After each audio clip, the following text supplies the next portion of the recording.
반갑습니다. 하나님께서 오늘 우리에게 주신 말씀은 창세기 45장 1절에서 15절까지입니다.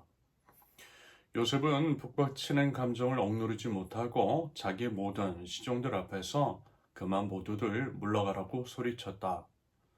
주위 사람들을 물러나게 하고 요셉은 드디어 자기가 누구인지를 형제들에게 밝히고 나서 한참 동안 울었다.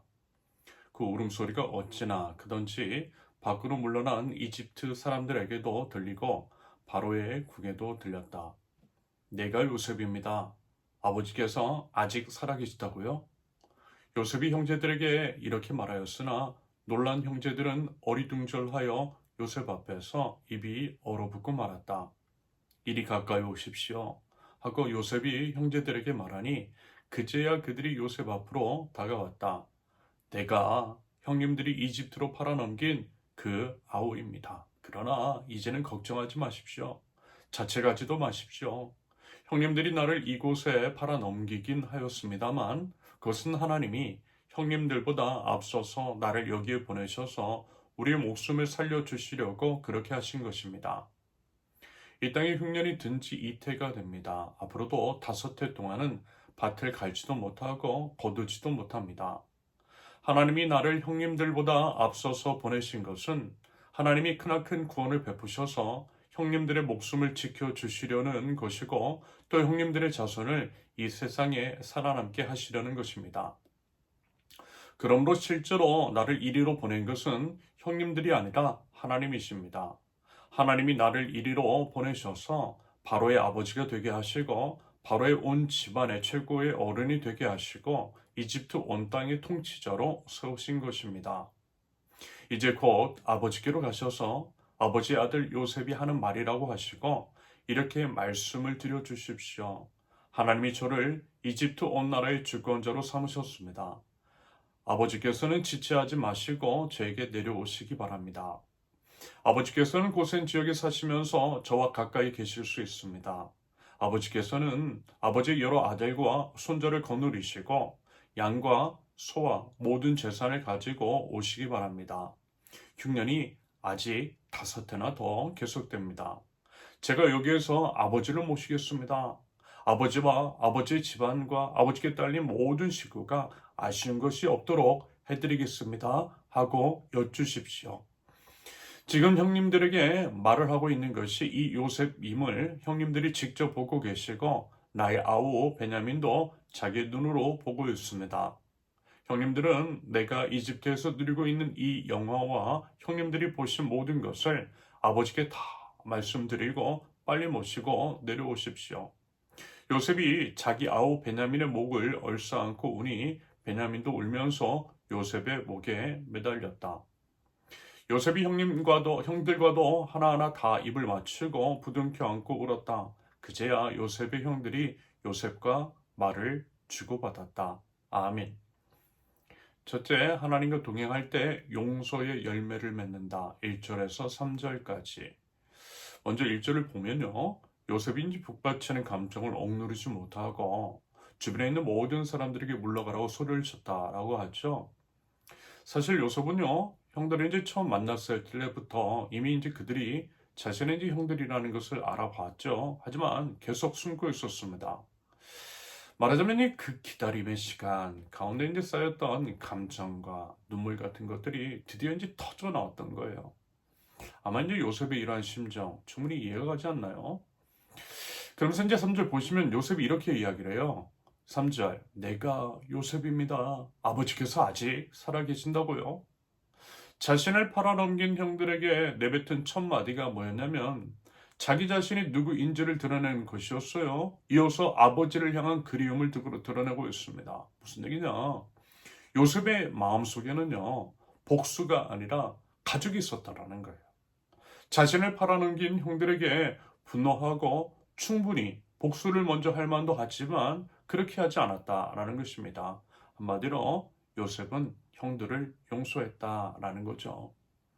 그러면서 이제 용서라고 하는 것이요. 우리 이제 의지로만 되는 것은 아니더라는 것. 여러분 다 아시잖아요. 요셉의 용서는요. 긴 세월 동안 하나님과 동행한 삶이 만들어낸 일종의 열매였습니다. 노예로 팔렸을 때도, 감옥에 갇혔을 때도 요셉은요, 하나님 원망하지 않았어요. 오히려 더더욱 신뢰했을 것입니다.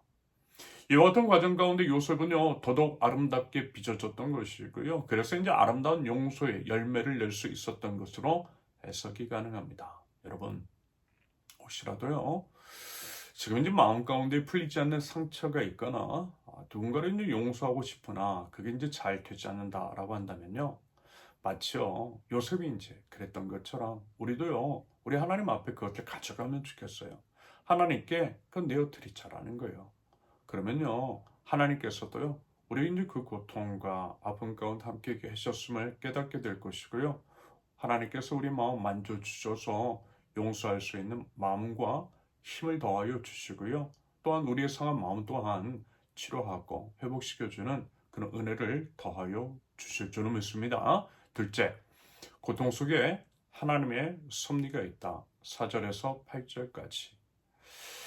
4절에서 요셉은요, 형들이 이제 이집트로 팔아넘긴 그 아우임을, 동생임을 밝히고 있어요. 그런데요, 5절에서 이렇게 이제 분명하게 이야기를 하죠. 5절, 그것은 하나님이 형님들보다 앞서서 나를 여기에 보내셔서 우리 목숨을 살려주시려고 그렇게 하신 것입니다. 7절에서도 이와 같은 맥락의 고백을 합니다. 이제까지 있었던 일들에 대해서도 해석을 이렇게 이제 내리고 있어요. 그러면서 이제 한마디로 정리를 하죠. 이 모든 것들에 대해서 8절. 그러므로 실제로 나를 이리로 보낸 것은 형님들이 아니라 하나님이십니다. 하나님이십니다. 무슨 얘기냐? 형들이 요셉을 판 것을요, 하나님께서 보내신 것으로 해석을 하고 있더라는 거예요.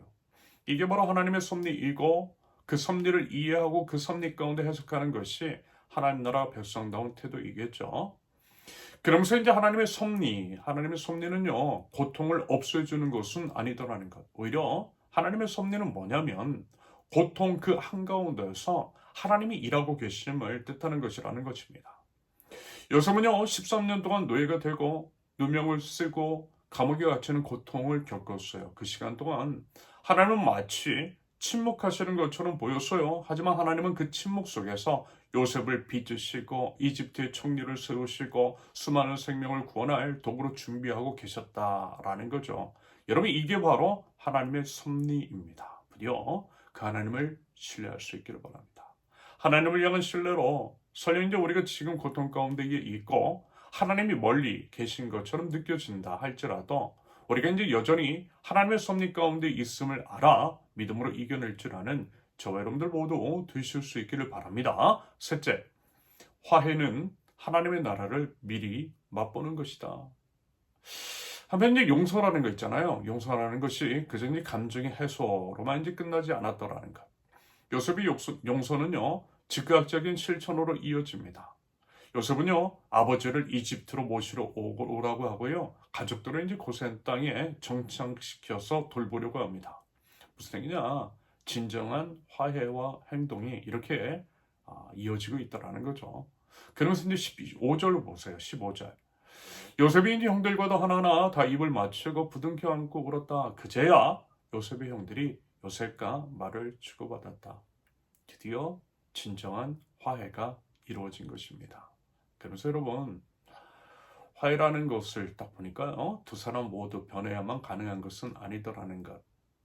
요셉이 먼저 그랬죠. 요셉이 먼저 용서하기로 선택했고요. 그 용서가 형들의 마음을 녹인 거예요. 그래서 이제 화해가 가능하게 되었던 거죠. 무슨 얘기냐? 요셉의 먼저 내민 손이 화해의 시작이 되었다라는 것입니다. 여러분, 예수님을 보세요. 예수님은요, 우리가 아직 죄인 되었을 때에 먼저 화해의 손을 내미셨어요. 말하자면 요셉의 화해는 십자가에서 이루어진 하나님의 화해의 그림자라고도 할 수 있겠습니다. 여러분, 우리가 누군가와 화해를 한다라고 하는 것, 그것이 이제 바로 우리가 이 땅 가운데에 하나님의 나라를 세워나가는 것이고요. 하나님의 나라를 누군가에게 맛보아 알도록 하는 것이 됩니다. 부디어 여러분, 우리 하나님 나라 백성으로서요, 먼저 용서하고 화해의 손을 내는 성숙함을 통해서 하나님의 나라를 이 땅 가운데에 이뤄가고 하나님의 나라를 맛보아 알게 하는 저와 여러분들 모두 되실 수 있기를 예수님의 이름으로 축원합니다. 함께 기도합니다. 아버지 하나님, 인간 가운데 혹시라도 고통이 닥쳐올 때에 주님께서 이제 침묵하시는 것처럼 느껴질 때라도 저희들이 원망하고 낙심하기보다는 끝까지 주님을 신뢰함으로 하나님의 섭리를 기대하며 믿음으로 나갈 줄 아는 저희 될 수 있도록 주님 인도하여 주옵소서. 제가 아직 죄인 되었을 때에 죄를 먼저 용서하신 우리 예수님을 닮아 주님의 능력으로 용서하고 먼저 이제 손 내밀 줄 아는 용기와 힘을 더하여 주시며 오직 하나님의 은혜 가운데에 주님의 사랑이 저희를 통해 흘러감으로써 하나님의 나라를 이 땅 가운데에서 나갈 줄 아는 하나님 나라 백성들 저희 될 수 있도록 주님 인도하여 주시옵소서. 예수님의 이름으로 기도합니다. 아멘. 하나님께서 오늘 우리에게 주신 말씀과 각자의 기도 제목을 놓고 우리 잠시 기도합니다.